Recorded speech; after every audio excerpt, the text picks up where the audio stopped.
Veja no ICL Notícias, segunda edição.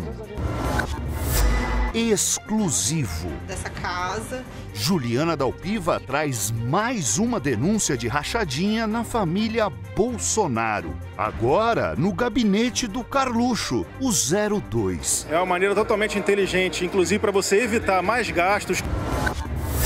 A maratona de Lula. A reunião não terminou. Em meio a especulações contra o real, Ela é uma especulação. o presidente se reúne com ministros da área econômica e diz que responsabilidade fiscal é compromisso. Responsabilidade fiscal não é uma palavra, é um compromisso. Baixaria sem limite. Extrema-direita tenta tirar Lula do jogo, fazendo comparações com a idade de Joe Biden. Em Dia Nacional de Luta contra o Racismo, deputada Benedita da Silva recebe enxurrada de solidariedade após ser chamada de Chica da Silva por Carla Zambelli. Que é a Chica da Silva. O ICL Notícias, segunda edição, está no ar.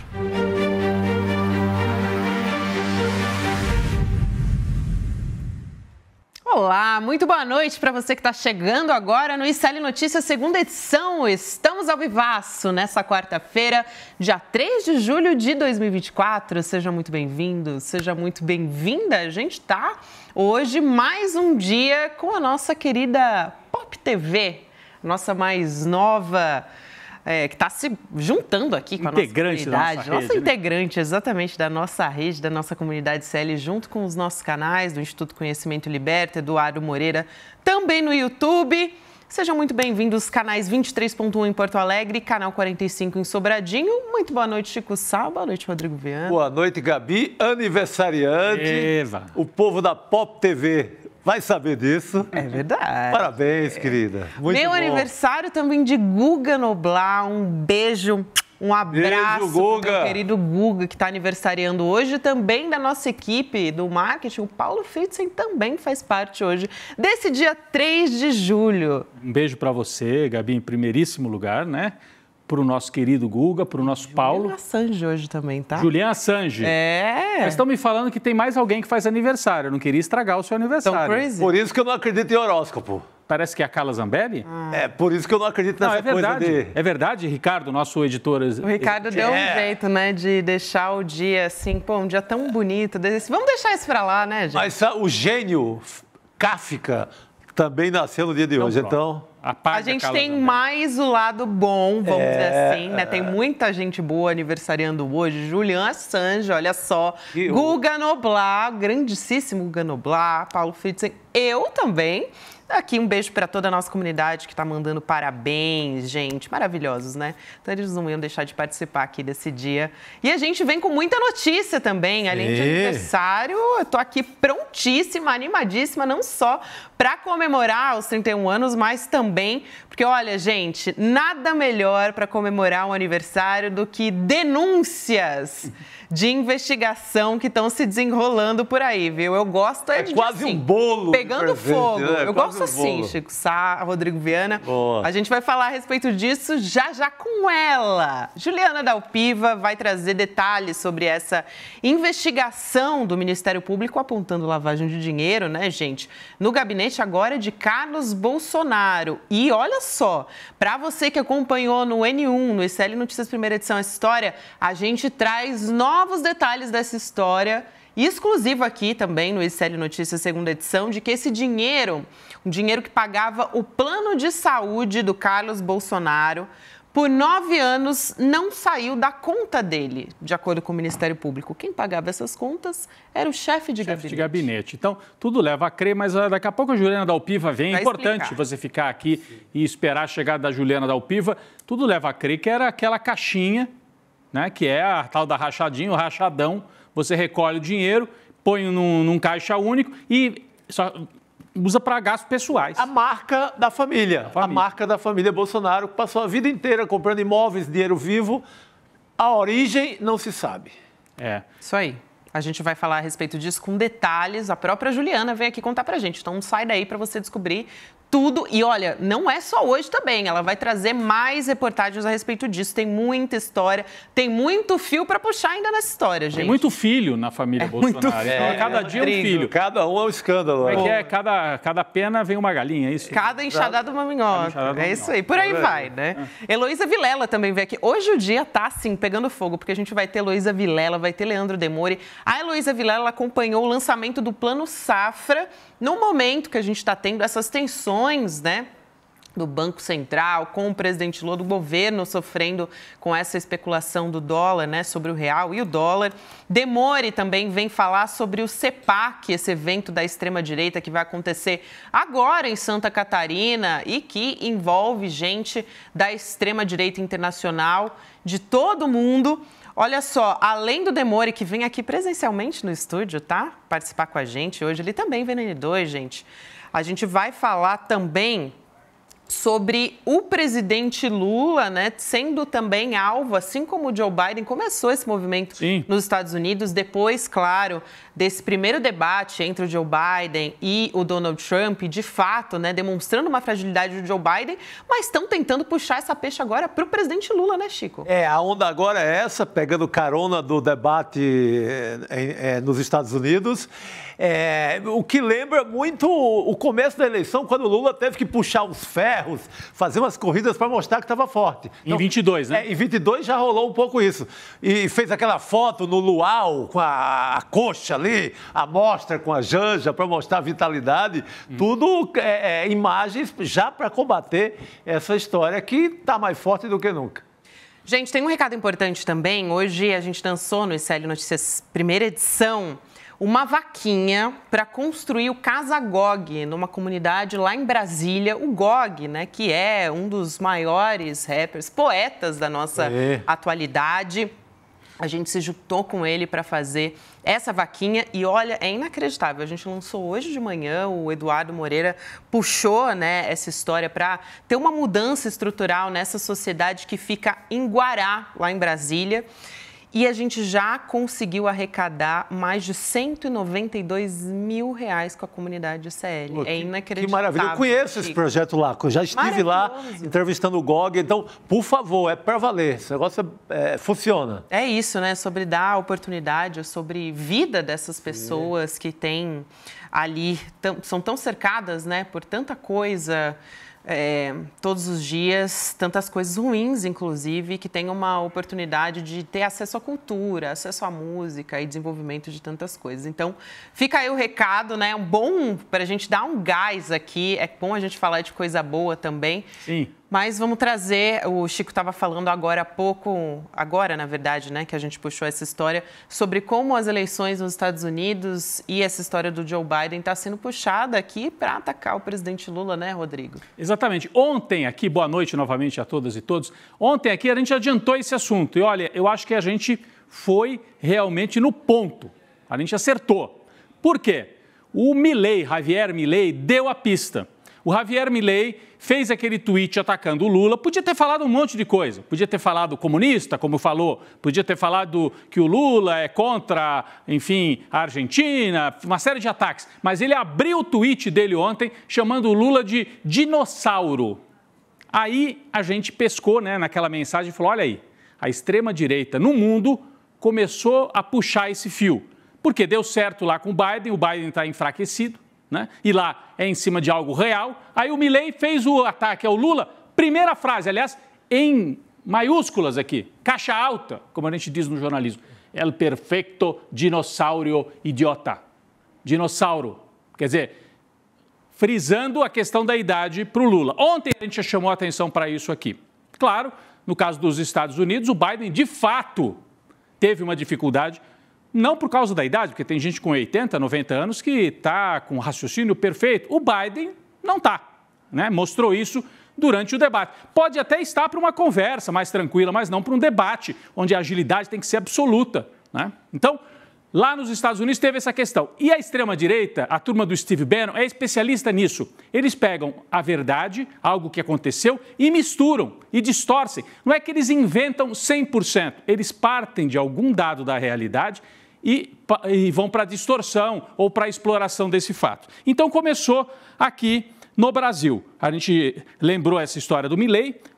Não há nada mais dinossáurico, já que ele está falando de dinossauro, não tem nada mais velho na América Latina do que um autoritário, um neoliberal, um extremista de direita tentando se passar por algo novo. Isso sim é um dinossauro. O Milei é um dinossauro, nesse sentido. Mudou um pouco o jeito de falar, usa a internet, mas não tem nada tão antigo quanto um autoritário, um ultraliberal, alguém que quer desmontar o Estado. Podemos lembrar alguns aqui, antes do Milei. Aqui no Brasil, nós tivemos o Fernando Collor vendido como uma grande novidade, né? Cabelo engomado, se vestia bem, andava de jet ski, tinha uma mulher jovem que ele gostava de exibir como se fosse um troféu. Né? Novidade, não é da política, ele era da política, filho e neto de político, empresário, governador, mas fingia que não era. Então, na América Latina isso é antigo, gente. Aqui no Brasil temos o Collor. Se a gente der uma passeada pela América Latina, podemos lembrar um personagem que juntava as duas coisas. O Collor, pelo menos, foi eleito pelo voto, assim como o Milei. Os dois neoliberais e autoritários. O Milei fazendo leis para proibir as pessoas de se manifestarem, apesar de ter ganho no voto.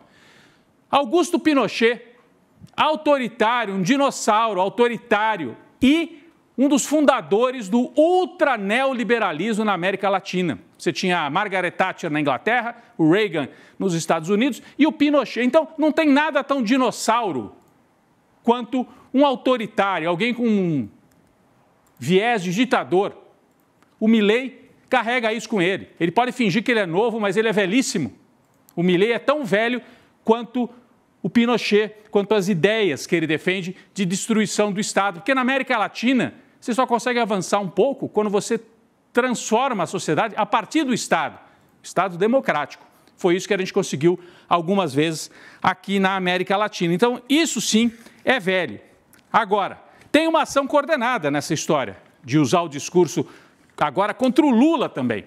Tem uma ação coordenada. Então vem o Milei e fala.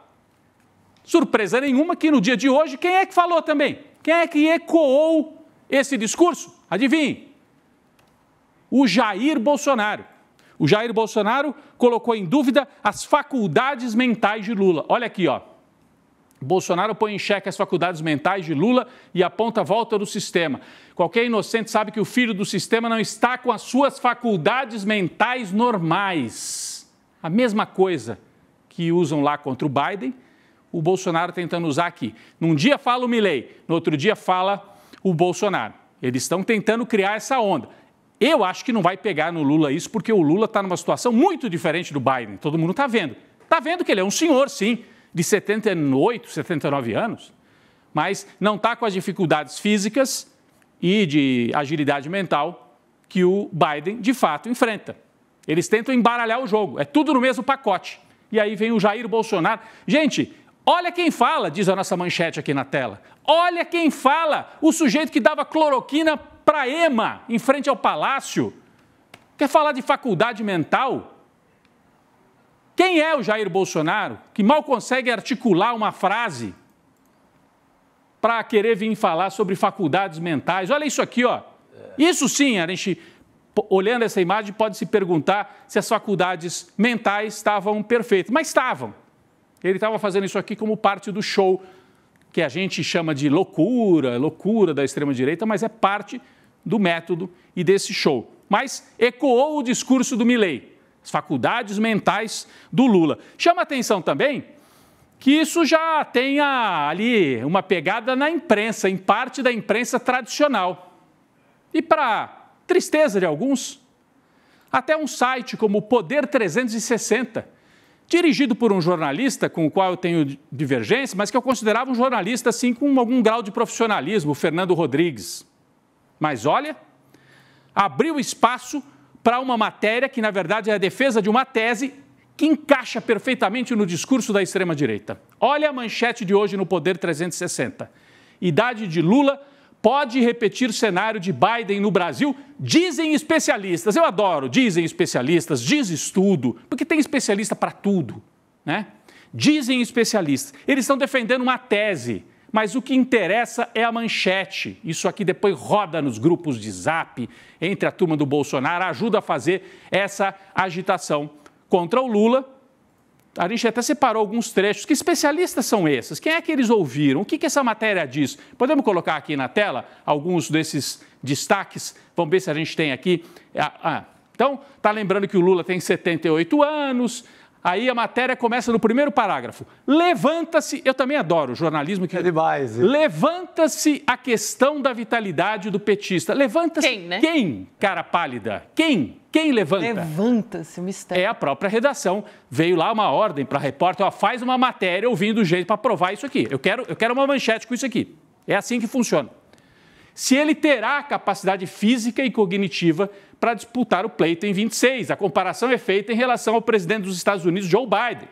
Especialistas avaliam que a condição física e mental do petista deve ser levada em conta antes de lançar candidatura nas eleições de 26. Apesar de alguns deslizes de Lula, a questão não é tão visível para o eleitorado, já que sempre que o chefe do executivo tem uma brecha, cita aspectos positivos de sua saúde.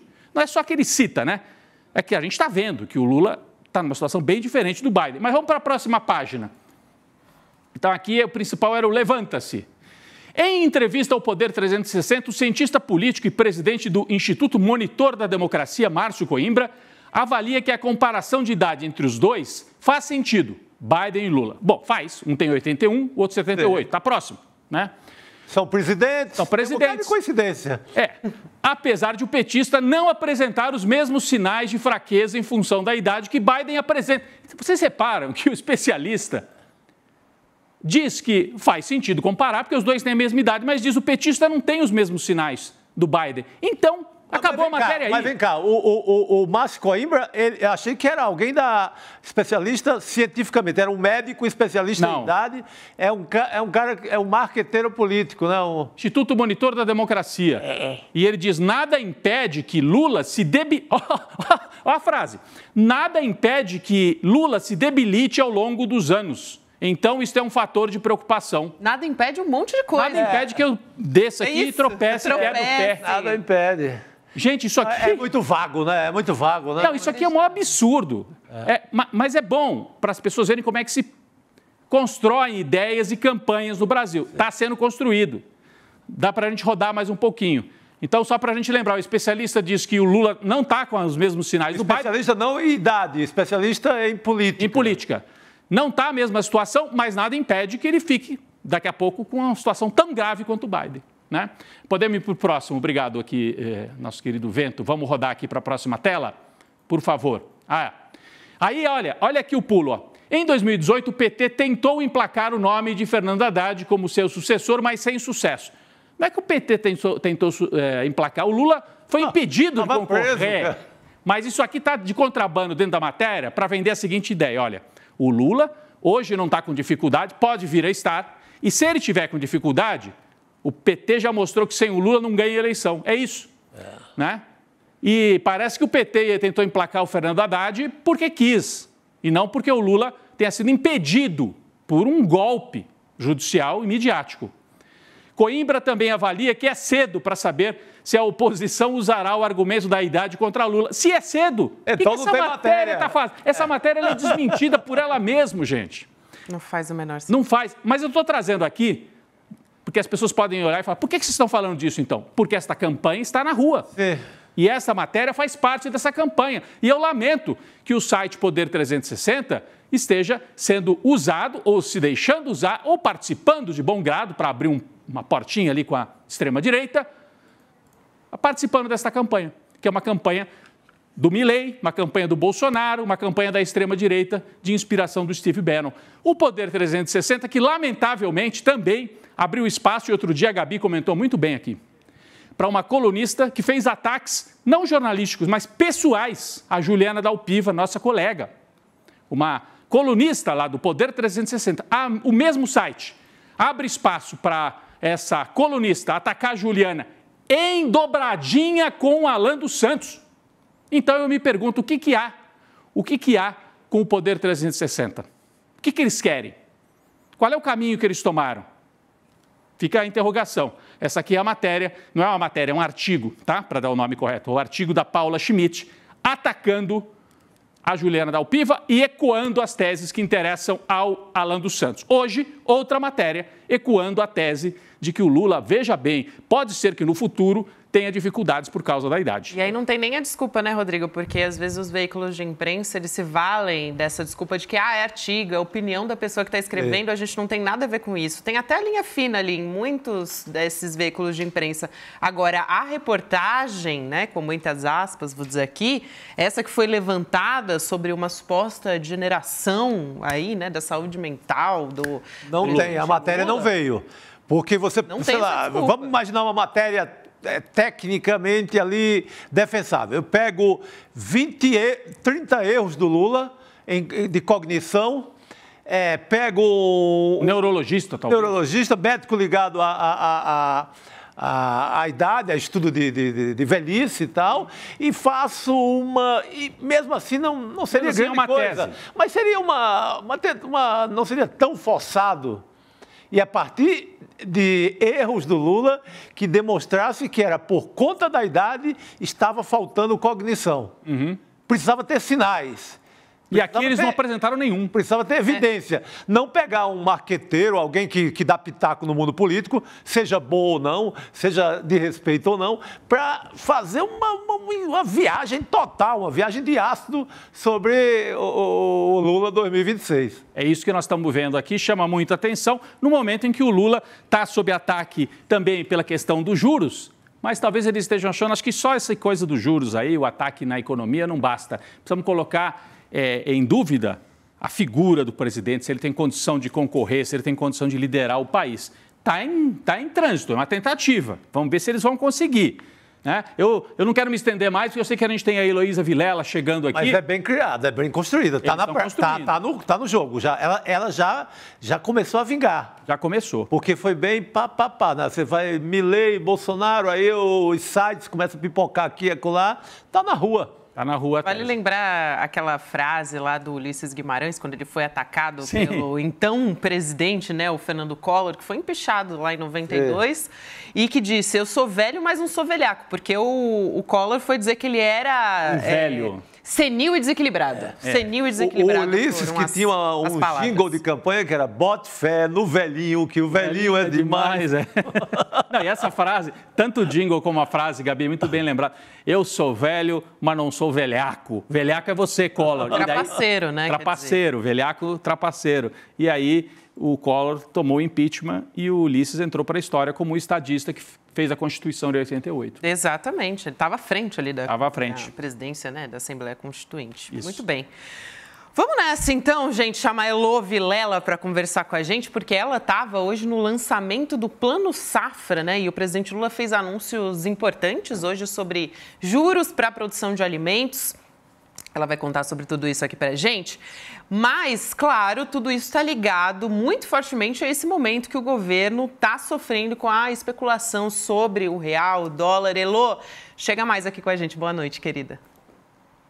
Boa noite, parabéns e nada de velhaco aqui, hein? Nada de velhaco. Nada. Essa história. Nada de velhaco, é isso mesmo, né? Mas depois a gente vai voltar e falar mais um pouquinho dessa história, né? Mas lá no Palácio Planalto hoje e na Praça dos Três Poderes foi super legal chegar. Eu tenho que contar para vocês isso. Foi super bacana chegar lá, naquele espaço normalmente, né? Dedicado só às articulações da política, e estava todo ocupado com barraquinhas, sacos de arroz, sacos de feijão, todo aquele povo da agricultura familiar. Então o Brasil estava ali hoje na Praça dos Três Poderes. Então só isso já deu um tom super bacana no dia. E aí o Lula anunciou esse Plano Safra, que é um plano muito maior do que o do ano passado e com juros bem baixos para a produção de alimentos, né? 3% de juros para os financiamentos da produção de alimentos e 2% se forem alimentos orgânicos, sustentáveis. Então é um esforço, um projeto do governo não só de garantir que não haja inflação nos preços dos alimentos, como também que o brasileiro tenha cada vez mais opção para comer saudável, preservando o meio ambiente e a ecologia, né? Nossa, levando a sério tudo isso. Então, Então, ao orgânico fundamental, massa. né, Lu? Muito bom. Muito bom. Vamos trazer um primeiro vídeo, uma declaração aqui do presidente Lula, porque ele falou sobre responsabilidade fiscal, né? Foi uma das declarações dele, não poderia deixar de ser hoje, porque ele tem falado muito a respeito de economia, né? Batendo muito nessa tecla como um compromisso do governo, né, Porque Rodrigo? o discurso dos economistas liberais, inclusive do presidente do Banco Central, foi lá para Portugal falar, tem ruídos em relação à questão fiscal. Ele quis dizer, o Lula não está dando as garantias de que cuida das contas. Então... Aí o que o Lula disse? Que isso acalmou, segundo a imprensa, né, de acordo com essa declaração dele, com o que ele disse, a imprensa foi lá e disse que isso acalmou o mercado, essa declaração. A fala de hoje do Lula. Então vamos assistir, vamos ver. Fizeram acontecer, o ano que vem tem mais. E tendo mais, vai produzir mais, o povo vai comer mais e a gente vai ter uma política econômica sem causar sobressalto a ninguém. A gente vai ter uma política econômica que vai fazer esse país crescer, a gente vai continuar fazendo transferência de renda e a gente, ao mesmo tempo, vai continuar com a responsabilidade que nós sempre tivemos. Aqui nesse governo, a gente aplica o dinheiro que é necessário, a gente gasta com educação, com saúde aquele que é necessário, mas a gente não joga dinheiro fora. Responsabilidade fiscal não é uma palavra, é um compromisso desse governo desde 2003 e a gente manterá ele à risca. Ali, responsabilidade fiscal é um compromisso desse governo, Elô. Você estava ali, né? Você acompanhou tanto o lado de fora, a sociedade que você descreveu aí, as barraquinhas, quanto o lado de dentro, a parte política, né? Com certeza. E sabe, Rodrigo, o papo todo ali no saguão, né, no salão onde aconteceu essa cerimônia, era sobre esse ruído, a história dos juros. Então, claro, o presidente deu um recado muito claro para não deixar dúvida de que existe compromisso fiscal, então, foi o esforço do ano inteiro de aprovar, né, o programa do Haddad para a economia, então não há a menor dúvida sobre isso, mas o que eu acho que aconteceu foi que o governo marcou uma reunião que está começando agora, do Lula com Haddad, alguns outros ministros, Simone Tebet e outros, pessoal de orçamento, e ao marcar essa reunião, que todo mundo começou a falar que o Lula ia discutir o problema dos juros com Haddad na reunião, isso já cria uma expectativa. E como muito bem diz o nosso Eduardo Moreira, os especuladores do mercado, eles não trabalham com fatos, eles trabalham com expectativa. Então, haver essa reunião já foi uma expectativa de que o Lula mudasse o tom desse enfrentamento que ele tem feito com o juro alto e com o Banco Central. E, de fato, o Lula teve o que a gente aqui no jargão jornalístico chama de quebra-queixo, né? Ele, quando saiu da cerimônia, ele respondeu ali rapidamente algumas perguntas e, perguntado sobre juros, ele prefere não falar de juros. Disse, não, estou aqui fazendo outra coisa, vocês vêm falar de juros, de uma coisa que eu não estou acompanhando. Ou seja... né? Ele pode não ter mudado o tom, mas ele preferiu não falar do assunto quando teve toda a oportunidade de falar. Então, como eu estava conversando agora há pouco aqui pelo WhatsApp com o Edu Moreira, ele falou, isso é uma maneira de mudar o tom. Eu falei, bom, semanticamente não é, porque não muda o tom. Ele tira da parada o assunto para não falar, porque se ele for falar, ele não vai mudar a conversa. O Lula hoje, eu estava conversando com uma pessoa que tem muitos anos de experiência na política, no PT, e estava falando comigo, o Lula hoje, ele sabe, ele entende com muito mais profundidade o que é a economia, o que é o peso desses juros para a realidade econômica do que ele entendia quando ele foi presidente pela primeira vez. O conhecimento do Lula se aprofundou muito, não há a menor dúvida, e ele está fazendo esse enfrentamento agora. Algumas pessoas relacionadas ao governo, ao PT, dizem que a pena é que isso está sendo feito agora e não continuou. Vocês vão se lembrar, no começo do governo, já fevereiro, março do ano passado, ele estava numa briga séria com os juros altos e com o Banco Central. E essa briga foi abandonada em nome do quê? De passar o arcabouço fiscal, de acomodar com o Centrão e de distribuir emendas para poder passar o arcabouço. Então foi feito um esforço enorme para aprovar o arcabouço fiscal e para aprovar a reforma tributária, que, como me disse esse interlocutor, não mudou absolutamente nada. Não tirou dos ricos para colocar dinheiro na saúde e na educação. Vamos combinar que não fez, né? Então, assim, existe um temor de que a gente seja hoje o que a França seja no futuro, que a França já está sendo. Você não enfrentar as brigas que tem que enfrentar desde o começo pode te levar a uma situação de fortalecer a direita, né? Então, é uma dificuldade. Como é que você faz esse enfrentamento aí? Por isso, Elô, que foi importante esse enfrentamento com o Campos Neto a semana inteira. Hoje eu acho que apenas o Lula,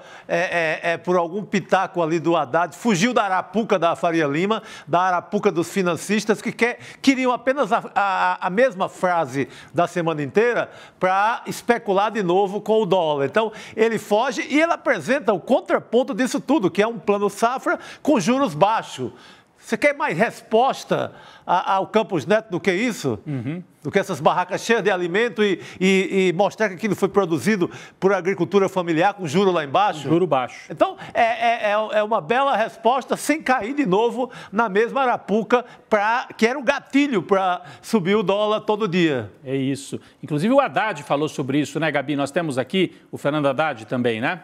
Então, porque hoje ele falou, o Haddad, né? Ele falou do câmbio logo depois do anúncio do Plano Safra pelo presidente Lula, e a gente sabe que o presidente Lula teve reunião, a Elô vai falar disso com a gente também, mas teve reunião com o Haddad de manhã, com ministros também, outros ministros da área econômica, e ontem, lembrando que a Simone Tebet veio a público fazer ali voz, né, fazer eco ao que o presidente Lula tem falado. Então, é importante a gente ter esse posicionamento da Simone Tebet. Mas vamos ver a fala do ministro Fernando Haddad? A gente tem uma arte aqui que a gente preparou. O Haddad disse o seguinte... Foi uma declaração que ele deu para o jornal o Globo.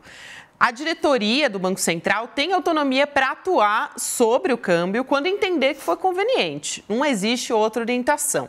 A minha análise é que o câmbio vai acomodar diante de tudo que estamos fazendo e entregando. Essa foi a declaração do ministro Fernando Haddad, Elô. E quero saber também como é que está nos bastidores essa conversa com o presidente Lula também. Porque, Gabi, além da frase, antes de você passar para a Elô, né, Heloísa, desde o começo da semana circula a informação de que o Haddad estaria vendo essas falas todas do Lula como um certo exagero, como algo que não estava ajudando a acomodar o câmbio e tal. Tem que enfrentar? Tem, mas talvez tenha passado do ponto. Enfim, eu queria que você, então, fizesse essa análise para a gente. O Haddad com uma frase bastante de acomodação, né, de entendimento, não atacou, disse o Banco Central tem lá os seus instrumentos, não tem outra orientação, não quis confrontar. E aí, dá para a gente trazer alguma coisa sobre esse bastidor? O Haddad falou alguma coisa para o Lula, tem uma posição diferente do Lula? Ou cada um cumpre um papel também, como a gente falava aqui ontem, né, Chico?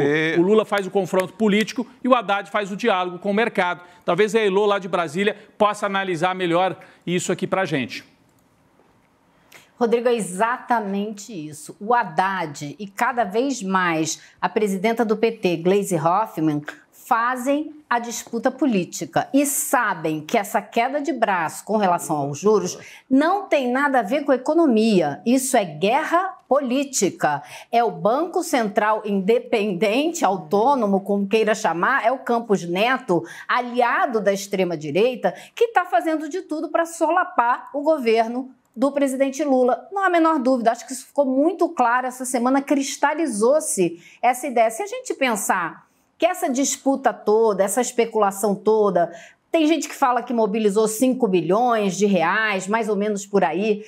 O Banco Central brasileiro tem mais de 300 bilhões de reais 300 bilhões de dólares em reservas. E essa especulação teria mobilizado aí uns 5 bilhões. Ou seja, o Brasil tem hoje a 7ª maior reserva de dólares do mundo. Se quisesse se contrapor a essa especulação, poderia entrar no mercado e fazer leilão de dólar. Vendia aí uns 20 milhões, né? Vendia aí uns 20 bilhões e acabou a especulação. Então, não faz porque não quer, não faz porque tem muita gente interessada nessa especulação. Agora, o que eu ouvi ali no Palácio é que existe uma diferença de método uma diferença clara de método. E a gente vê isso desde o começo do governo. O ministro Haddad personifica um tipo de método de acomodação, de conversa com o mercado, de negociação com o mercado. E o presidente Lula faz o enfrentamento político dessas forças econômicas, né, que têm interesses contrários ao programa de governo do presidente Lula. E hoje, muita gente estava comentando até que a Simone Tebet e o Alckmin, hoje em dia, são muito mais desenvolvimentistas do que o próprio Haddad, né? O Haddad vai ficar chateado se isso entrar na biografia dele, pelo que eu conheço, né? Mas o fato é que as próprias manchetes, Elô, acho que a Gabi tem aqui as manchetes para trazer para a gente, as manchetes de hoje refletem isso. A leitura que os jornais fazem é assim, olha, o dólar hoje deu uma arrefecida. Por quê? Porque o Haddad segurou o Lula. É um pouco isso que está nas manchetes. Então, é quase que um jogo. Acho que a gente podia colocar aqui na tela para as pessoas verem, né, Gabi? Vamos lá. Tem, por exemplo, essas falas, né, na imprensa que saíram, essas manchetes, na verdade, associadas à fala do presidente Lula. Hoje, essa manchete do G1 que está aí na tela, por exemplo, ela foi no fim do dia, então agora, né? Agora pouquinho. Dólar cai quase 2% e fecha a 5,56 após falas de Lula e Haddad sobre responsabilidade fiscal. Foi essa que a gente trouxe agora. Tem também a do Globo, né? Que a gente traz essa do Globo que eu achei interessante, olha. Dólar dá trégua e cai 2%. Também bem parecida, né? Mas olha, dólar dá trégua e cai 2%, com reuniões de Lula e Haddad no foco. É como assim, agora o Lula vai ouvir o Haddad, que é um homem mais próximo ao mercado, o Lula vai se acalmar. É um homem que é aceito pela Faria Lima, tem tudo isso. Agora, tem também, só para não deixar de trazer aqui também, uma que traz um tom bem dissonante dessas duas aqui, que é uma matéria do UOL, olha só, dizendo que, o que todo mundo já sabia, né? Pelo menos a gente aqui no CL, a gente já sabia, porque a gente traz aqui todos os dias essa conversa. Né? Que esse ano o dólar subiu em 84 países, quer dizer, não é uma exclusividade do Brasil. Então, reportagem do portal UOL. Não, achei legal. Por sinal. Olha a manchete aí, Chico, Elô, não é só por causa do Lula.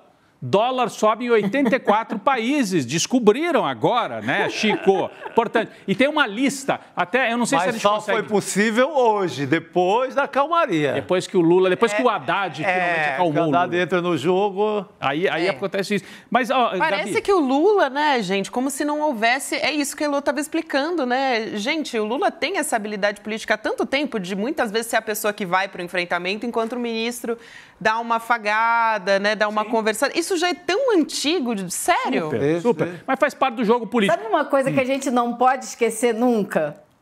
O Haddad é a escolha do Lula. Exato. E o Lula é o chefe do Haddad. Ponto. Ponto final. E o Haddad é super fiel ao Lula. Fidelíssimo. Quando o Lula esteve na cadeia, o Haddad, muita gente falava, Haddad, sai do PT, o PT acabou. Eu sei disso, aqui em São Paulo falava. Convidaram ele para ir para o PV, para outros partidos. Ele falou, não, eu tenho uma história no PT, eu fico com o Lula, não vou sair agora que a coisa está difícil. Ele foi muito criticado, inclusive, nessa época, né, Rodrigo? Sim, e ele foi assim, ele já tinha boas relações com gente da elite paulista, da academia. Ele falou, não, eu fico do lado do Lula na hora difícil. Então o Haddad teve esse papel, né, Chico? E é interessante como o Lula escolhe o Haddad para ser prefeito de São Paulo, candidato, ele escolhe exatamente por isso tudo que a gente acabou de falar. Por ele parecer um pouco com os tucanos, por ele ser ali mais palatável para uma certa classe média, por tudo isso que listamos, é que o Lula escolhe o Haddad. Mas ao mesmo tempo é firme na hora difícil.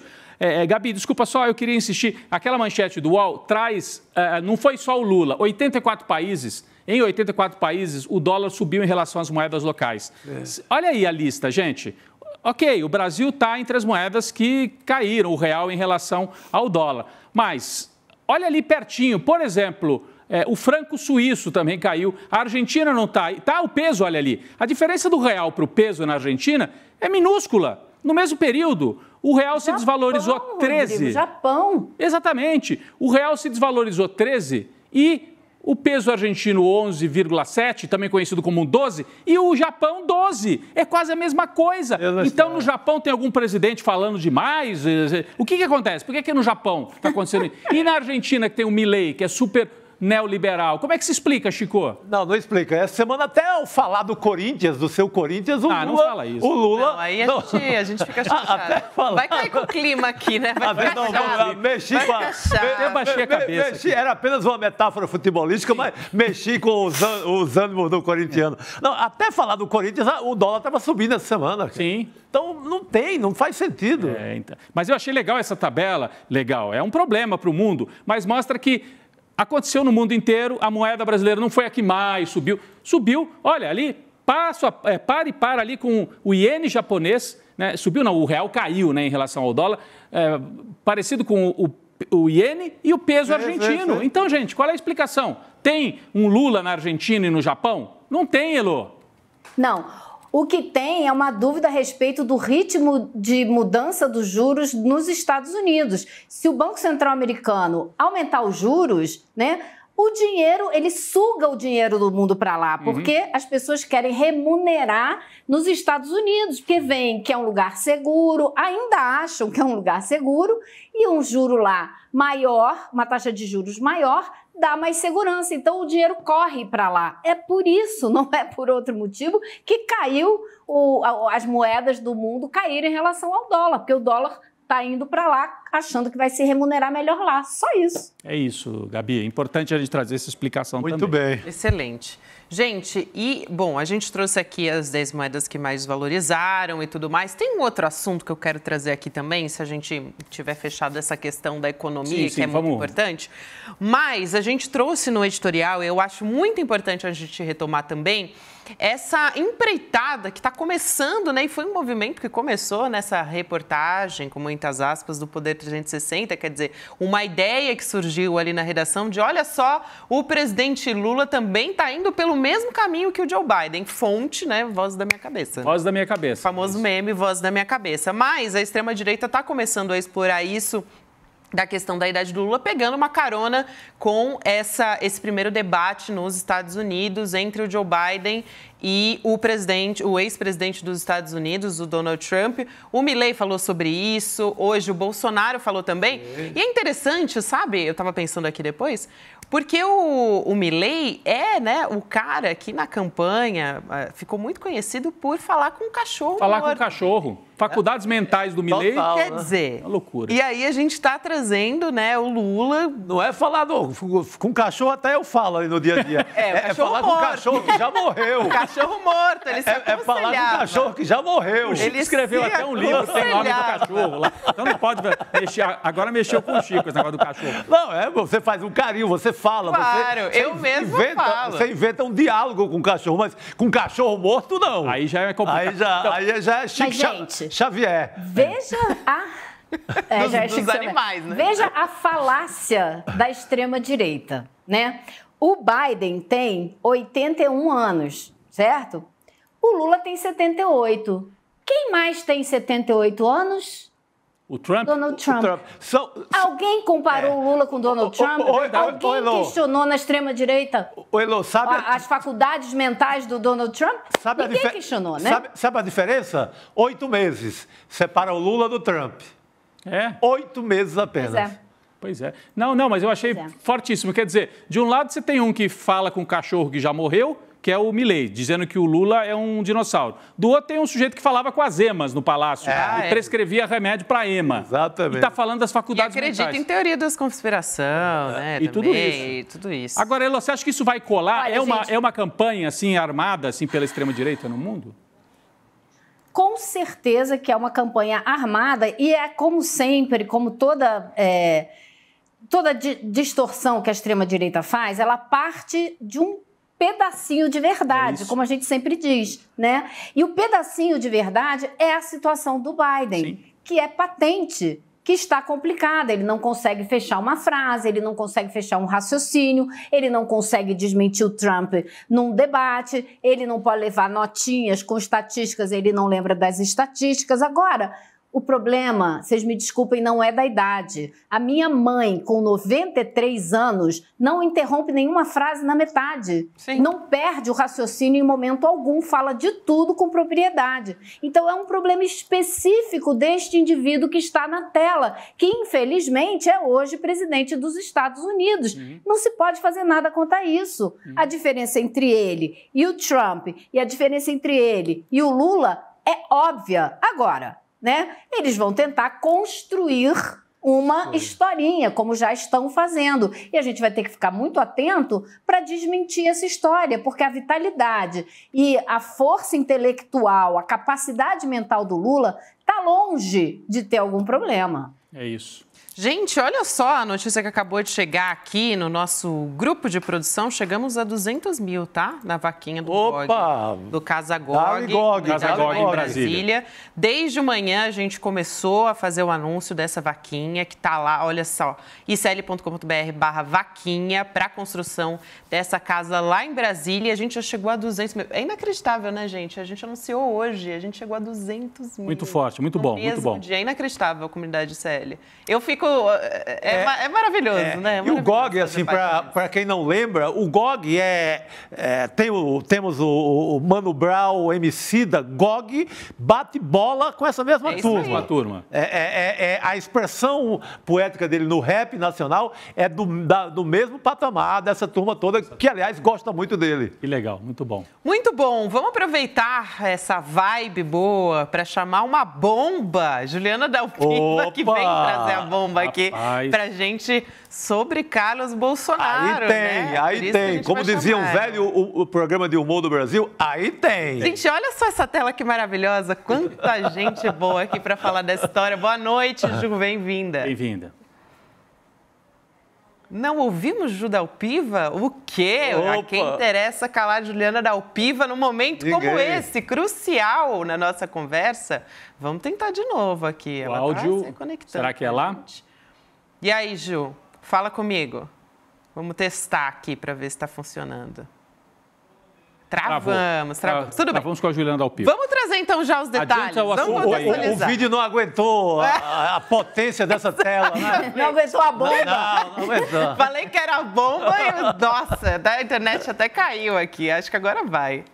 Agora acho que foi. Estão me ouvindo? Estamos te ouvindo, Ju. Estamos te ouvindo. Olá. Boa noite. Boa noite, meus queridos. Boa noite para nossa comunidade do ICL. Mas eu quero começar pelo começo. Parabéns para nossa querida Gabriela. Obrigada. Tá tão ocupada a agenda que eu não consegui nem falar com ela hoje diretamente. Falamos ao vivo. Né? Falamos ao vivo, então meus parabéns. Você sabe que você mora no meu coração, né? Eu sei. E até me arrumei diferente do N1 pra você, tá? Amei. Muito Hoje bom. ela veio aqui pra trazer a bomba pra gente. A gente já você falou que uma matéria como essa é um presente, né? Não é, Chico? Existe presente melhor do que esse? Pro Carluxo não é presente, não. Pra ele nem tanto, né, gente? Coluna da Juliana Dalpiva. É uma semana inteira de matéria pra você, Gabriela. Tá só então, começando. De presente. Tá só começando, gente. Novo esquema de rachadinha, tá? Da família Bolsonaro, só que dessa vez com Carlos Bolsonaro. Só pra dar aqui um gostinho, e a Juliana, ela vai trazer aqui todos os detalhes pra gente. Em detalhes, ela vai trazer pra gente. Tem relatórios de investigação do Ministério Público do Rio de Janeiro nessa história que foram obtidos pela Juliana, né? Pela coluna da Juliana, também o Igor Mello fazendo essas reportagens junto com ela, mostrando que o chefe de gabinete do Carlos Bolsonaro, né? Quando vereador, o Carlos, fez pagamentos consecutivos, sistemáticos das despesas pessoais do Carlos Bolsonaro. Por isso que a gente falou aqui, é fatura de cartão de crédito, é multa de trânsito e até plano de saúde. Quer dizer, até a Ju vai trazer isso em detalhes agora, mas o Carlos Bolsonaro, durante 9 anos, não foi da conta dele que saiu dinheiro para pagar o plano. Pois é, você aí que está com uma certa idade, que tem sacrifício para pagar seu plano de saúde, vai ver agora como certas pessoas no Brasil pagam. Sabe quantos boletos ele pagou do plano de saúde dele, Chico? Quantos? Um só. Em quantos anos? Em 9 anos? Em 9 anos. E de onde veio o dinheiro, então, Juliana? É isso que você traz aí pra gente, não é? Essa é a questão, né, gente? Eu acho que, assim, até para ajudar a nossa comunidade a entender, quem não acompanhou aqui de manhã, vou começar do princípio. Então, O Carlos é investigado pelo Ministério Público do Rio de Janeiro desde 2019. A gente começou isso para o MP, tá?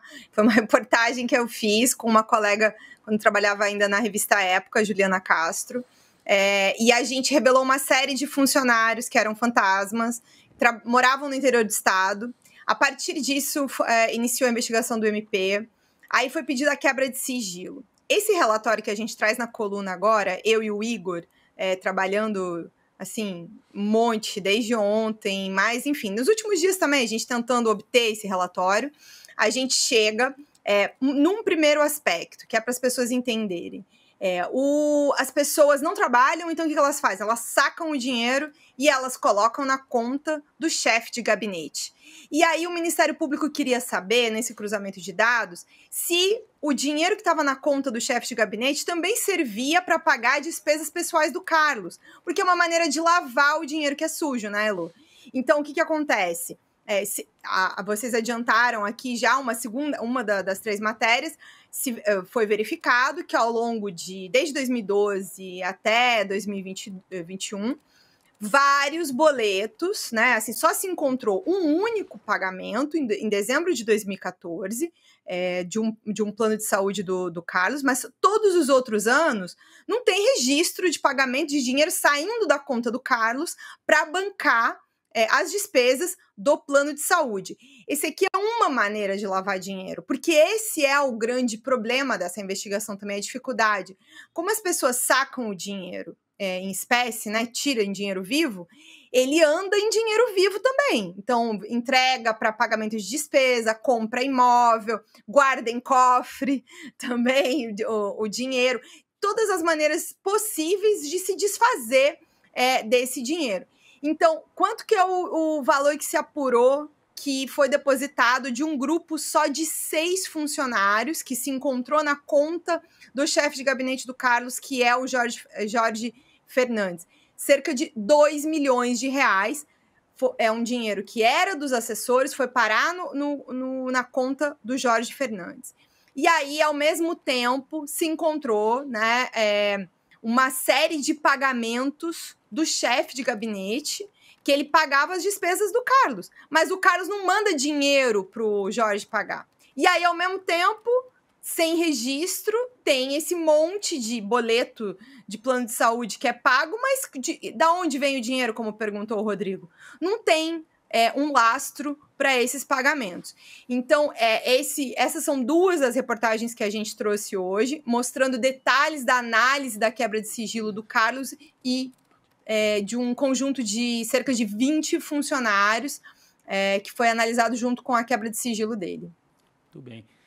Gabi, eu ia passar aqui para o Chico, mas eu queria... A Juliana citou rapidamente a história do cofre. Que história é essa do cofre, né? A gente tem informação de que ele tinha um cofre no Banco do Brasil. Essa aqui é uma outra história já que está envolvendo também o Carlos Bolsonaro, né? Chico, você ia falar sobre isso? Não, eu ia atentar para esse detalhe aí, que é uma longa história já contada pela Juliana Dalpiva, que é muito forte no livro dela, O Negócio do Jair, que é o dinheiro vivo na vida dessa família, que aí é que eu ia entrar na questão do cofre. A Juliana pode comentar para a gente. Pois é, ela vai trazer esses detalhes a respeito disso para a gente também. Queria incluir a Elô também na nossa conversa. Essa história do cofre do Banco do Brasil é interessante porque é o tempo da coisa ali, né? Porque foi menos de 3 horas antes, esse acesso ao cofre do Carlos Bolsonaro foi menos de 3 horas antes de pagar em dinheiro vivo um apartamento que foi comprado por ele em Copacabana. A gente está vendo agora a nota do pagamento, né? Informação que está num laudo do Laboratório de Combate à Lavagem de Dinheiro e Corrupção do Ministério Público do Rio de Janeiro, tá, gente? Esse que a gente mostrou agora aqui também. Que está numa das matérias da Juliana lá no nosso site, quem quiser Essa que olhar. a gente mostrou agora também aqui na nossa tela, né? Trazendo todos os detalhes a respeito disso. É bastante interessante porque o Edu chamou a atenção para isso de manhã, né? Valor declarado em cartório de 70 mil reais, gente. Apartamento em Copacabana? Apartamento em Copacabana de 70 mil. Pô, eu quero saber onde é também, né? Muito parecido com a questão da mansão que eu e o Eduardo Moreira fizemos no comecinho do N1 da manhã. Uma pesquisa em Brasília rápida ali com imobiliárias e todo mundo dizia que aquela mansão não ficaria por menos de 15, 16 milhões. Está lá comprada por apenas 6 milhões. É isso. Pela bagatela de 6 milhões, Elô. Quero te incluir aí no papo também, porque olha, essa história também tá bem mal contada. Eu queria saber mais da Ju, porque eu fico só pensando assim, a disfarçatez com que esse pessoal atua, né? Quer dizer, tudo bem, eles acham que ninguém nunca ia pegar o fato de funcionários colocarem dinheiro deles na conta do chefe de gabinete e depois o chefe de gabinete sair pagando as contas do Carlos Bolsonaro. E isso ia ficar por isso mesmo. Quer dizer, eles têm uma noção de que eles estão acima da lei, que é algo impressionante, né, Ju? Acho que durante muitos anos foi isso, né, Elô? Durante muitos anos, eles ficaram, sim, ali longe dos holofotes, porque como você bem sabe, por todo o tempo que você está aí em Brasília pela tua experiência, Bolsonaro não era um player do jogo, né? Ele não participava das grandes negociações antes de ser presidente da República. Então, esse esquema que é o Carlos na Câmara de Vereadores, o Flávio na Alerj antes de ir para o Senado, o próprio Bolsonaro, o Eduardo na Câmara, era uma coisa que ficava ali, despercebida, ninguém estava anotando. Isso começa a vir à tona na medida em que eles querem a presidência da República. E eles passam todo esse tempo na presidência da República também trabalhando para fazer o quê? Para tentar evitar que tudo isso fosse descoberto. O Bolsonaro deu vários chiliques, né? Ao longo dos anos em que ele estava na presidência, toda vez que alguém falava da família, envolvendo essas suspeitas todas. E é interessante, agora a gente começou a falar sobre essa história do cofre, resumindo bem rapidinho, né? O Carlos, em 2009, vai fazer uma compra em março de 2009, e nos dias anteriores, e também no dia da compra, ele vai a esse cofre. E o que o relatório de visita do cofre mostra, que foi entregue para o Ministério Público, é que ele ia sistematicamente, todo mês, às vezes mais de uma vez, ao longo de vários anos, no cofre, que fica ali a 500 metros da agência, em que ele também, assim, né, com alergia ao sistema bancário, não faz um TED para fazer esse pagamento. Ele tem que... Ele vai no cofre. Old school. Aí depois ele vai na agência. Aí não tinha dinheiro nessa conta. Aí aparece o dinheiro nessa conta. É lançado lá de maneira meio complexa. Não é muito claro. É uma anotação que seria o resgate de uma poupança. No relatório do Ministério Público não é indicada a conta dessa poupança, só entra um dinheiro lá que cobre para totalizar esses 60 mil. E aí ele faz um saque na boca do caixa para fazer um depósito em dinheiro vivo na conta do vendedor. E aí, vocês estão preocupados com um apartamento de 70 mil, né? Que, na verdade, valia para avaliação de imposto 236. Mas o detalhe dessa negociação, enfim, né, gênio da negociação, é que na escritura ficou constando que era 70 mil, mas o único pagamento que foi encontrado é esse depósito de 60. Os outros 10 mil que totalizou, não sei como foi pago, entendeu? Porque na conta não tá. E o Ministério Público escreve também nesse relatório que não foi encontrada nenhuma transferência eletrônica, conforme foi dito na escritura. Então, minha gente, né? O que eu vou dizer, se dá para acreditar no que ele declarou no cartório, né? Quem é que ia vender tão abaixo do imóvel? E, além de tudo, por menos do que estava declarado, tem que recolher imposto em cima disso. Enfim, fica aí para quem quiser acreditar, né? Dentro das histórias da família Bolsonaro, mas esse relatório, até esse é um detalhe que eu trago aqui, que eu acho que de manhã a gente acabou não falando, ele faz parte já da perícia, da análise final. Por que a gente está sabendo desses detalhes? Inclusive, já com bastante atraso, acho, porque esse relatório é de agosto do ano passado. Está caminhando para a reta final da conclusão do caso do Carlos Bolsonaro. O Ministério Público precisa definir essas questões, vai acusar do quê, quais são... Porque a investigação apura peculato, lavagem de dinheiro e organização criminosa. E lembro aqui que na quebra de sigilo o juiz escreveu que existiam rotundos indícios de que o Carlos era o chefe da organização criminosa. Quem está dizendo isso não sou eu, é o juiz da primeira vara especializada criminal do Tribunal de Justiça do Rio de Janeiro.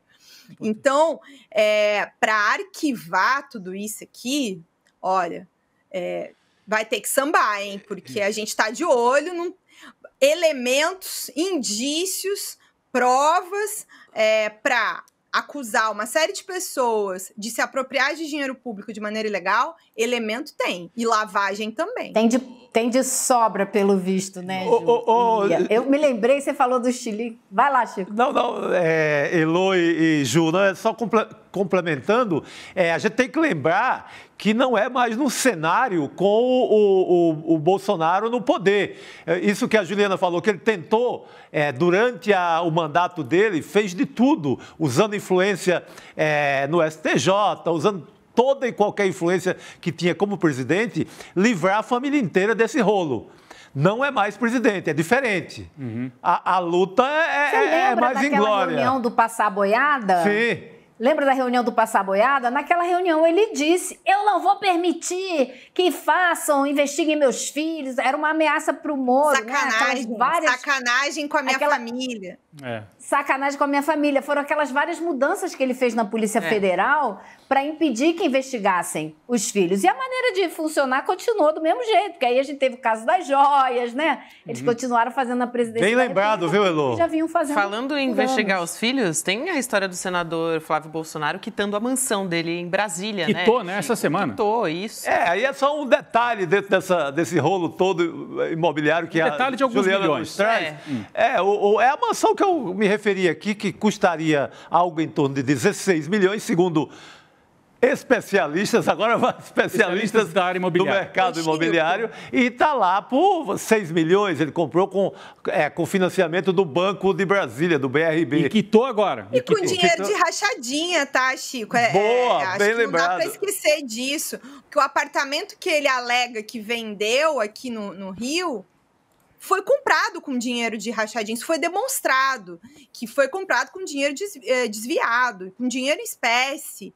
Se eu não me engano, mais de 200 mil reais. Então, o dinheiro que vendeu aqui, quitou lá em Brasília, né? Porque também arruma esse monte de financiamento com um juro baratinho. Coisa maravilhosa. Só a gente que não consegue essas coisas. Exatamente. Aquele juro... Mas com dinheiro de rachadinha, não vamos deixar passar. A mesma história, exatamente. Aquele juro que ele pegou essa mansão, eu queria também. É o juro que o Campos Neto não deixa ter no Brasil. Exatamente. Agora, Juliana, só para trazer aqui para o nosso público, ao longo dos próximos dias, você e o Igor trazem outras matérias nessa mesma linha, né? Com base nos documentos aí e nas investigações do Ministério Público. Amanhã tem novidade saindo, é isso? Tem novidade, Rodrigo. A gente está aqui trabalhando ao longo da tarde. Ainda saindo daqui, parei só para falar com vocês, porque eu estava com saudade do N2. Entendeu? Mas tenho 2 matérias para fechar aqui ainda. A gente tem mais novidades, porque agora a gente também está fazendo um cruzamento de dados com relação ao que está no relatório e a uma apuração, porque aqui a gente faz jornalismo investigativo também, né, Rodrigo? Certo. A gente não precisa só... a gente trabalha fazendo... acompanhando as investigações, mas a gente faz cruzamento, a gente faz apuração também, a gente não escreve só o que está na petição do Ministério Público. Então, afinar esses detalhes é que às vezes dá um trabalhinho a mais, né? Mas vale a pena. Então, e olha... por isso que eu não vou dar vários spoilers, porque eu queria confirmar eu vou confirmar como spoiler, que eu adiantei um pouco de manhã. Por favor. Que teremos outros personagens da família Bolsonaro amanhã. Outros personagens da família Bolsonaro. Eu vou passar a noite no site lá. No F5. F5, atualizando. Entrar matéria. Por favor. Eu vou ficar ali no privado, ó. Manda aí. Manda Não vou contar pra ninguém. Me manda primeiro, que eu sou Ela tá, aniversário dela, como é que eu vou dizer que aí eu fico querendo privilégios, né, Ju? É isso. Amanhã, no ICL Notícias, segunda edição, o Igor Melo vai estar com a gente conversando pra trazer todos esses detalhes pra gente, tá, gente? Muito bom. Vai ser aqui com exclusividade com a gente. Obrigada, Ju. Obrigada, Elon. Um beijo pra vocês, minhas queridas. Bom dividir a tela aqui com essas mulheres também. Demais. Valeu, obrigado. Beijos. Beijo, queridos. Obrigado. E olha, falando em gente boa dividir a tela, sabe quem tá aqui com a gente em estúdio hoje? Ao vivaço, como diz você? Ao vivaço, Eu só vou acreditar quando ele aparecer mesmo. Eu suspeito que seja alguém extra Por hoje, enquanto tem só a cadeira vazia aqui. Né? Pois é, ele que tá aí, parece, né? Alguém que as autoridades não gostam muito, não curtem muito. Parece que não, mas a gente gosta. Ele chegou. Aqui no estúdio. Pode entrar, tá permitido. E o Demore voltou novamente.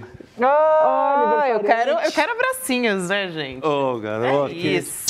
Demore que vem falar, a gente já vem falar com ele sobre extrema-direita também, né? A gente estava falando de Bolsonaro e com Juliana Dalpiva e agora a gente vai voltar a falar com ele de extrema-direita, mas tem um caso bem específico aí que a gente quer trazer sobre a deputada federal Benedita da Silva, né? Essa história, gente, é bizarra. Ela recebeu uma enxurrada de solidariedade depois de ser chamada de Chica da Silva pela Carla Zambelli. Que desprazer ter que falar da Carla Zambelli, que descobri hoje também, que divide o aniversário comigo, quer dizer, mais um desprazer. Meu Deus. Mas a festa, né, a fala, foi feita numa live da Carla Zambelli, ela que fez essa acusação, não, né? Essa fala horrorosa contra a Benedita da Silva. E a Francisca da Silva, para quem não sabe, né? A Chica da Silva é uma referência a uma escrava que foi alforriada, enfim, que se tornou um símbolo da luta contra o racismo. Hoje, inclusive, é um dia simbólico, justamente, da gente estar falando sobre isso, porque é o Dia Nacional de Combate à Discriminação Racial e a Benedita da Silva diz que vai tomar todas as medidas cabíveis. Inclusive, eu acho que vale dizer aqui que a Benedita da Silva, ela é da velha guarda, né, da Câmara dos Deputados. Eu conversei com ela uma entrevista em 2022 e ela contava como na Assembleia Nacional Constituinte, lá em 88, ela recebia ofensas racistas escritas em papel higiênico contra ela. É esse o nível de coisas que a Benedita já teve que enfrentar e agora, em 2024, ela tem também que lidar com a extrema-direita na Câmara dos Deputados, né, fazendo esse tipo de ataque contra ela. Enfim, tudo muito bizarro. A gente pode trazer aqui a fala da própria Benedita, né, falando a respeito disso. A gente tem aqui na tela, ela disse o seguinte nas redes sociais: as medidas necessárias já estão sendo tomadas. Obrigada a todo mundo que prestou solidariedade, mandou lindas mensagens. Estou nessa vida política há mais tempo do que essa deputada tem de vida. Exatamente isso, né, que eu estou trazendo aqui. E cheguei até aqui com respeito, trabalho e muita luta. Não é de hoje que a deputada Benedita da Silva passa por tudo isso e segue aí resistindo, né? É isso, né? E quem é a Carla Zambelli, hein? Cara, a gente entrevistou de manhã a Soraya Tronic, né? A Soraya Tronic, ela confirmou uma coisa que a gente vem falando aqui há um bom tempo e falou, inclusive sem a gente provocá-la, sem a gente perguntar. Ela falou, olha, tudo isso que está acontecendo no Senado e na Câmara, o negócio das PEC das praias, a questão do PL do estuprador e tal, ela falou, isso é para trancar o governo. Ela falou claramente para a gente hoje de manhã. E aí ela falou, né, essas bizarrices no qual essa fala se encaixa, para além de ser uma ofensa e um crime, é isso. A gente vai gastar um tempo discutindo isso, vai ter que pegar uma deputada lá, colega, vai ter que subir uma sâmia lá, fazer um discurso, vai gastar uma tarde de uma deputada valiosa que poderia estar provando um monte de coisa importante para o país, para debater esse assunto. Carla Zambelli foi lá, apagou, né? Mas o objetivo é esse, né? Você espalha, todo mundo copia, joga no Zap, ela vai lá, apaga o negócio e faz de conta que nunca existiu. É mais um episódio lamentável. Né? Eu queria só lembrar... trazer o vídeo também, Rodrigo, da deputada Carla Zambelli? Tá bom, vamos lá. Eu ia lembrar quem é a Carla Zambelli, né? Boa. Vamos trazer o vídeo dela e na sequência a gente fala sobre isso também. Vamos assistir. De fala, né? Eu não vou falar.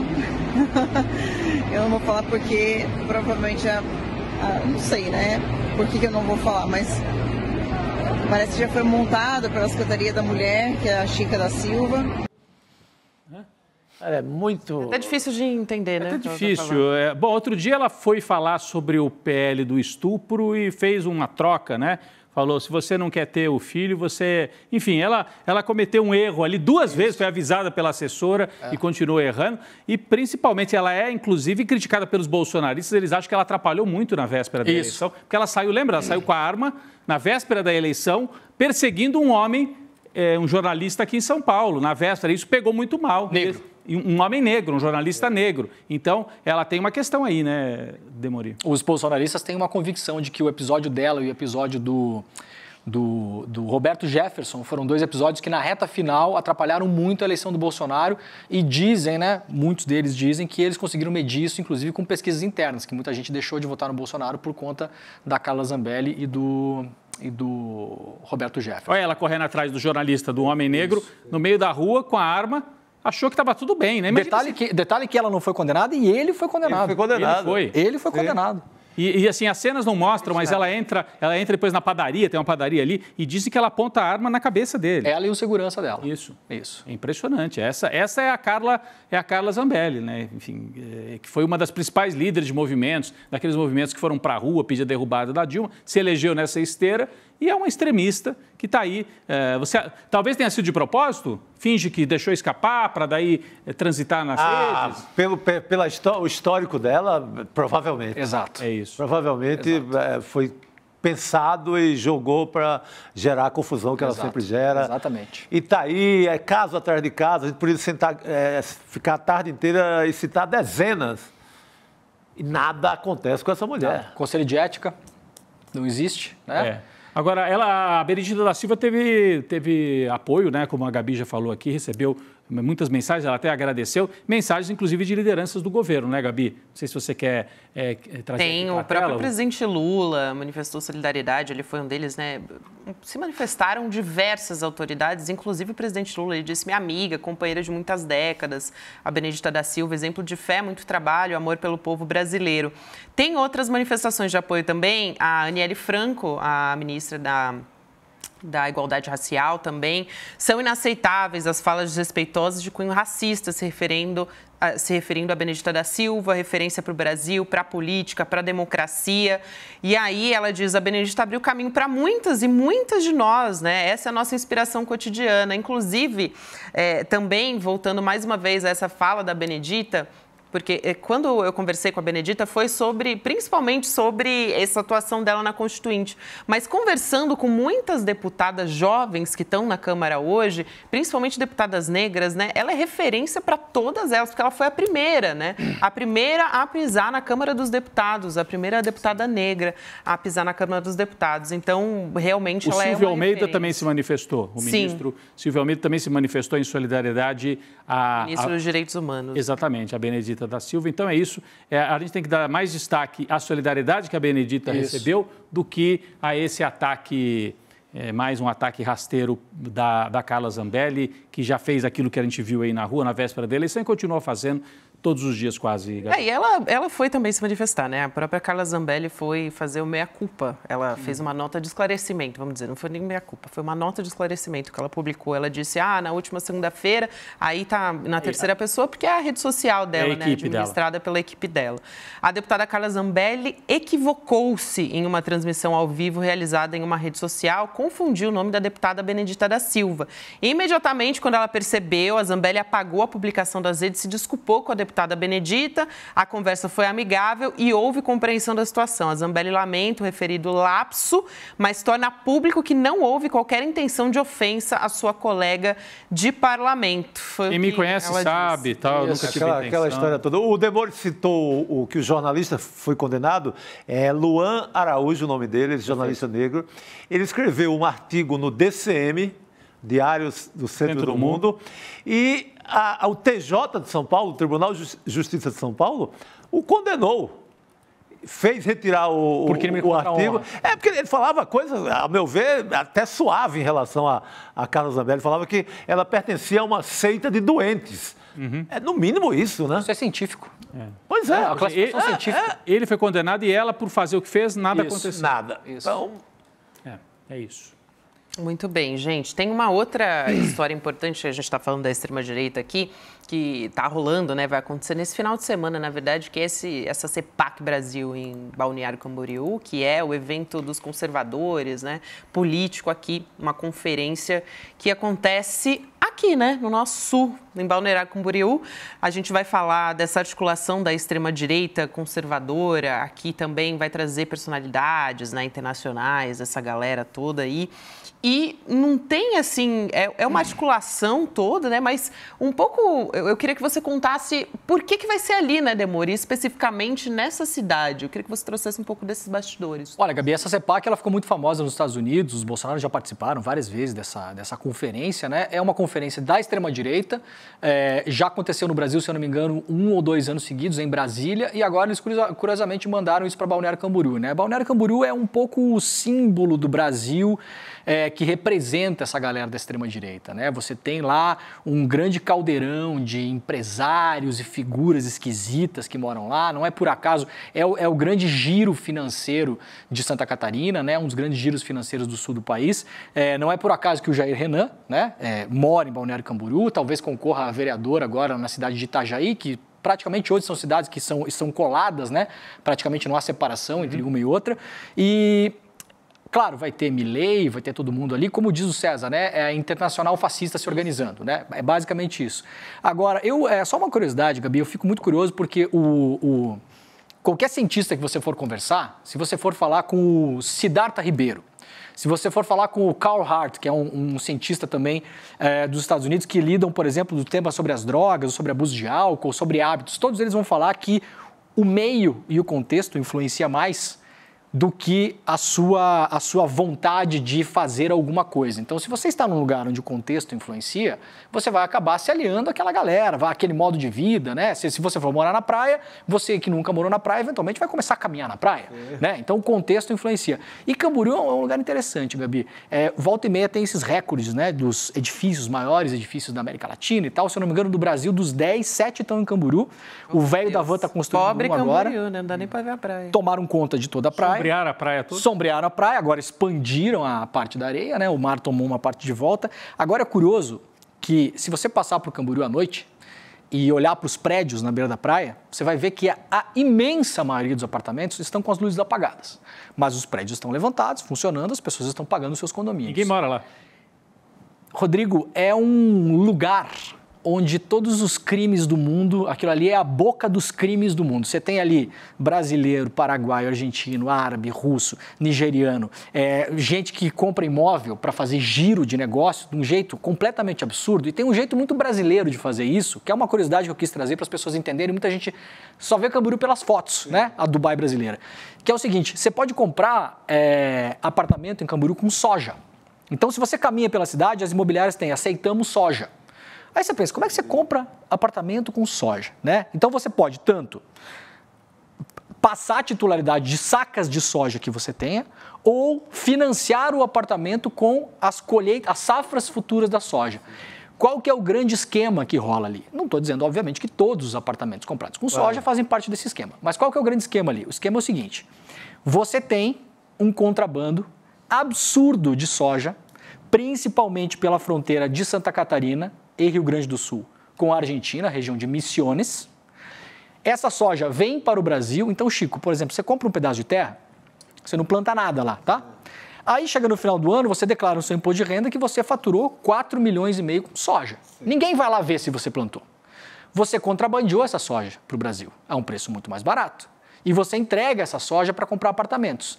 No momento que você faz isso, você esquenta o seu dinheiro. Você lavou dinheiro. Você lavou dinheiro. Lavou tá novo. Lavou tá novo. A gente tem até um print aqui, num esquema que pegaram, 3,5 bilhões de contrabando. Grupo suspeito de movimentar mais de 3 bilhões, aí ó, esse que está na tela. 3 bilhões de contrabando de soja em 5 estados do Brasil. É algo inusitado, né? Comprar apartamento com saca de soja que você não plantou.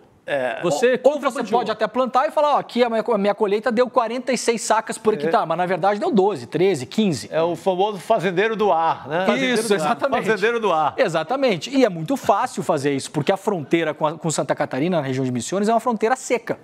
Nós temos um porto seco ali na cidade de Dionísio Cerqueira, do outro lado tem uma cidade chamada Bernardo Irigoyen, você não tem a fronteira Você tem uma aduana, mas você tem uma fronteira seca. É muito fácil passar. Então, só como curiosidade, né? Como as pessoas se perguntam como o Balneário Camboriú consegue construir tantos prédios? Gente, tem várias notícias de tráfico de droga que é usado para comprar. A maior construtora de lá, aliás, que é uma construtora chamada FG, cujo garoto propaganda é o Cristiano Ronaldo, e construtora que está associada ao velho da van agora para construir o maior edifício da América Latina, ela caiu em algumas dessas operações de descobertas de dinheiro de tráfico de drogas, que compravam apartamentos com preços abaixo do mercado, colocavam no nome de laranjas, depois vendiam esses apartamentos, o dinheiro ia para uma empresa no Brasil, depois voava para uma empresa fora do Brasil e desaparecia. Ou seja, o lugar perfeito para reunir Milei, família Bolsonaro, representantes do Vox da Espanha. Eu só quis dar o contexto.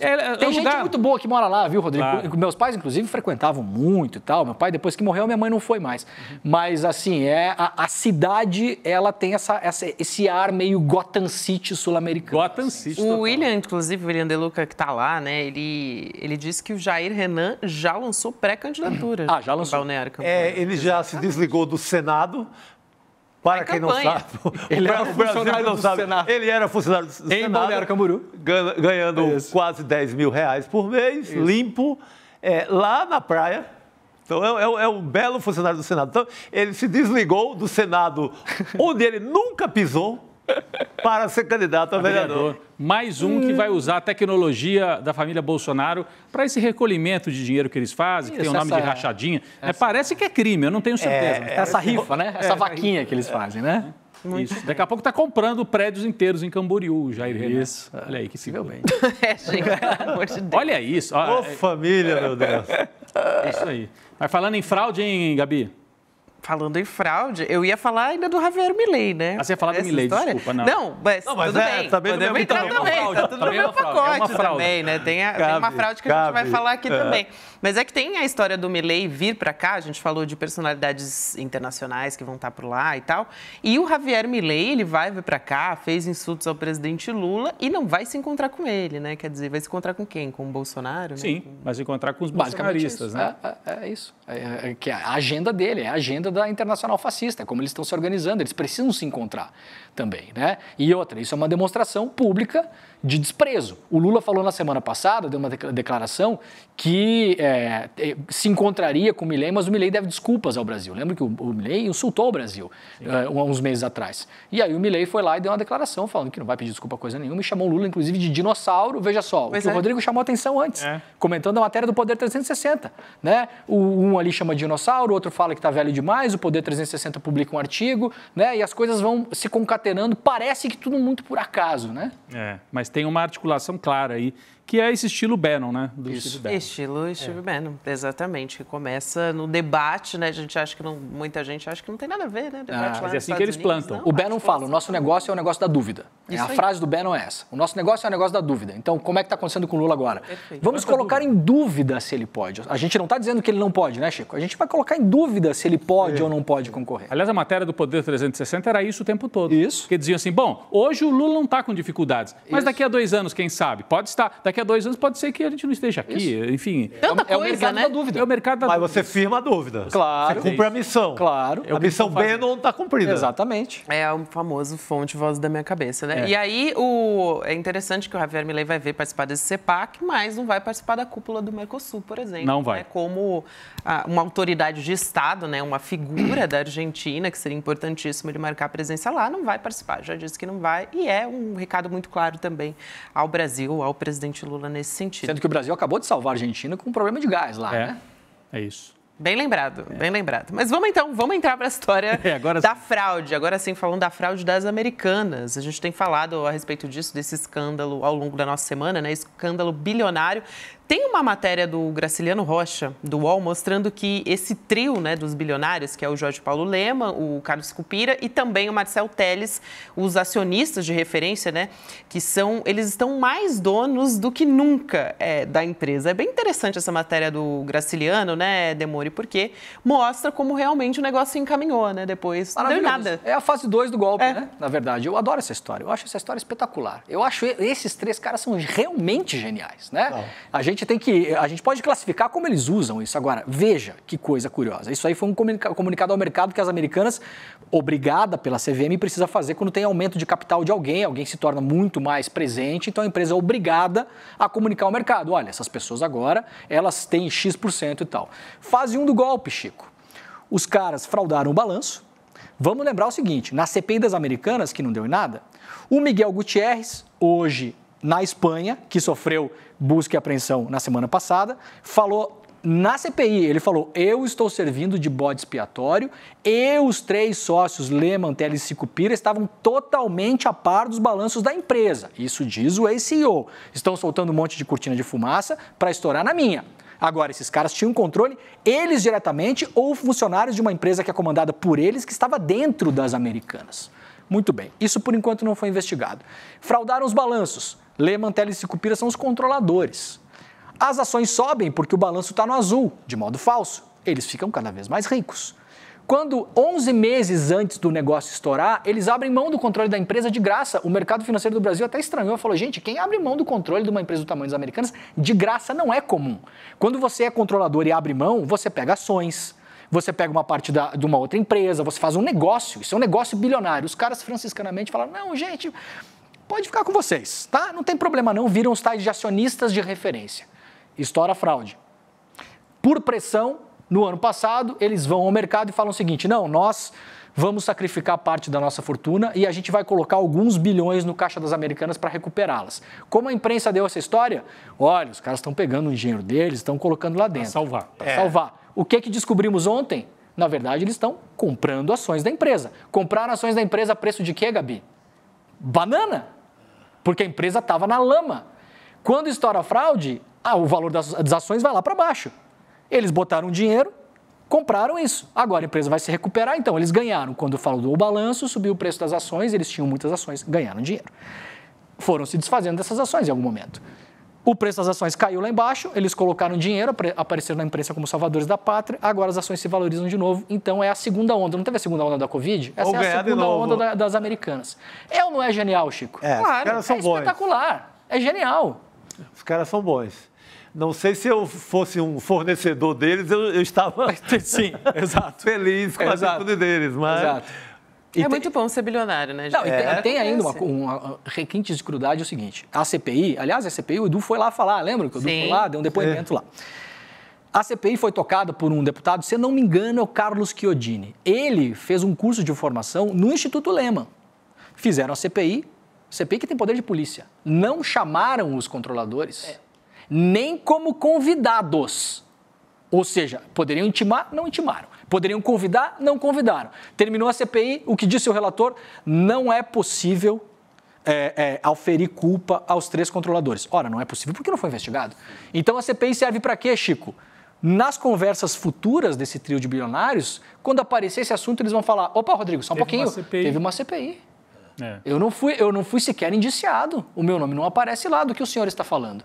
Então é o crime perfeito, é genial. Ô Demore, isso é o texto final de todo parágrafo de matéria de jornal no Brasil e de portal e de TV, que é um CPI. O trio não foi investigado, nem foi citado, nem foi isso, nem foi aquilo.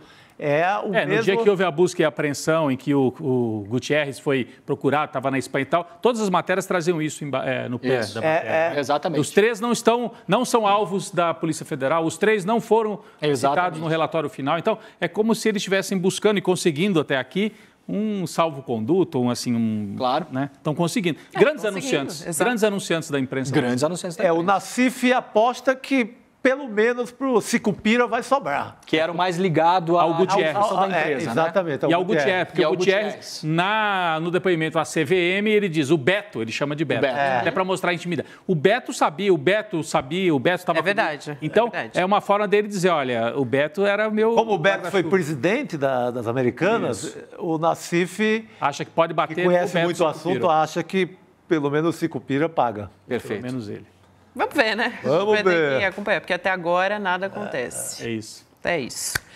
Gente, recado final importantíssimo, a gente vai ter, neste domingo agora, hein? Domingo, dia 7 de julho, a gente vai ter um evento aqui no ICL, uma aula com o Adam Alter, o apocalipse tecnológico, as estratégias de manipulação que viciaram o mundo e enriqueceram as empresas de tecnologia. Já que a gente está falando de empresas, né? Nada melhor do que a gente falar sobre a influência das Big Techs, dessas grandes plataformas de redes digitais nas nossas vidas. O Adam Alter é um desses grandes especialistas que entende tudo sobre as nossas relações humanas com as tecnologias. Todos os dias a gente está falando de assuntos relacionados a esse, né? A gente está conectado o dia inteiro e a tecnologia influencia, claro, no controle das nossas emoções, do nosso comportamento. Então, importantíssimo a gente acompanhar essa conversa que vai ser com o Edu Moreira no domingo agora. Então, às 8 horas da noite, aula gratuita, dá para acessar online, mas você tem que fazer a sua inscrição. Então, é icln2.com.br para você acompanhar. A gente estava aqui trazendo até informação esses dias, né, de que o Brasil é o terceiro maior consumidor de redes sociais, né, redes digitais do mundo. A gente está o dia inteiro conectado nessa bagaça, então a gente tem que entender como funciona. Vamos entender como é que funciona a bagaça. Que é problema de saúde pública, inclusive, né? O vício em redes sociais, ele é equiparável ao vício a drogas físicas, né? Isso Exato. Segundo a Organização Mundial da Saúde. Perfeito, Demore. Só que as Big Techs acham que elas não têm nada a ver com isso, né? E aí o problema fica, enfim, para o SUS, né? Aqui no Brasil fica para o nosso querido SUS. Gente, hoje tem provocação histórica com o Lindenér Pareto em novo horário, nova estreia de programa, em novo formato. Hoje o Lindenér Pareto vai conversar com o Alisson Leandro Mascaro. O tema é França, a marcha rumo à extrema-direita. Muito atual, né? Domingo a gente vai ter segundo... Olha aí, o Alisson conhece, viu? Alisson Mascaro, grande professor. Aliás, gente, só não vai dar tempo da gente rodar. O Raí está participando ativamente da campanha da esquerda francesa para barrar o fascismo. Estava vendo agora há pouquinho, fez um discurso sensacional num dos comícios. O ex-jogador Raí, irmão do Sócrates, né? Ele está morando na França. Mora na França, fala o francês, claro, jogou lá, conhece bem e tudo. Mas está participando ativamente, foi para a rua e foi dizer, olha, no Brasil a gente sabe o que é extrema-direita, cuidado, porque lá a gente sabe o perigo que é. Então vocês não deixem a extrema-direita ganhar. Está no meio desse debate e agora continua, né? Então fica o convite para as pessoas assistirem a entrevista do Alisson Mascaro com o nosso Lindenér. Boa. Também lembrando, a gente está com uma vaquinha, hein, gente, da construção da Casa GOG, comunidade lá em Brasília. Eu estava dando F5 aqui enquanto a gente estava conversando. É impressionante como aumenta, assim, coisa de 1 minuto que eu dei F5, já aumentou mais de R$1.000 aqui. Então, a gente está agora com 206 mil, mais de 206 mil nesse momento arrecadados aqui nessa vaquinha que você pode participar também para apoiar, enfim, acesso à cultura, à música, enfim, à política, história, a tudo o que é importante para a nossa juventude. Lá em Brasília, nesse caso específico, um projeto do GOG, que é um grande rapper e contribui muito para a nossa sociedade, né, para a nossa cultura nacional. Uma referência, então, pré-Racionais MC. Por isso que eu falei aqui, olha. Isso. Vai lá falar com o Mano Brown, pergunta quem é GOG. Vai falar com o Emicida, pergunta quem é o GOG. Ice Blue, vai falar com o Ice Blue, Ice Blue não sabe quem é GOG, exatamente. Muito bom, gente. Então vamos encerrando aqui. Obrigada a você que nos acompanhou até aqui. A gente agradece hoje também a Pop TV do Rio Grande do Sul, que está com a gente agora na programação do ICL Notícias. Começa lá no Desperta com o Demore e vai com a gente até o fim da nossa programação hoje, com provocação histórica, nos canais 23.1 em Porto Alegre e 45 em Sobradinho. Obrigada a vocês, meninas. Obrigado. Hoje aqui em presença ilustre, né? Eu tô rodeada. A sua, boa né? presença. E pra Guga Noblar também, hein? Vamos nessa, gente. Boa noite pra você. Obrigada. Até amanhã. Até amanhã. A gente tem uma bomba para vocês. O melhor professor da New York University, o cara que foi eleito um dos 40 maiores professores de administração e negócios do mundo, Adam Alter, vai nos dar uma aula dia 7 de julho, às 8 horas da noite, para nos explicar o que está por trás desse vício em tecnologia que virou uma pandemia mundial e transformou 5 empresas naquelas que controlam quase que toda a economia do mundo. E para você se inscrever gratuitamente e assistir essa aula fundamental, é só você clicar no link que vai estar junto com esse vídeo. Se inscreve agora para aprender com Adam Alter.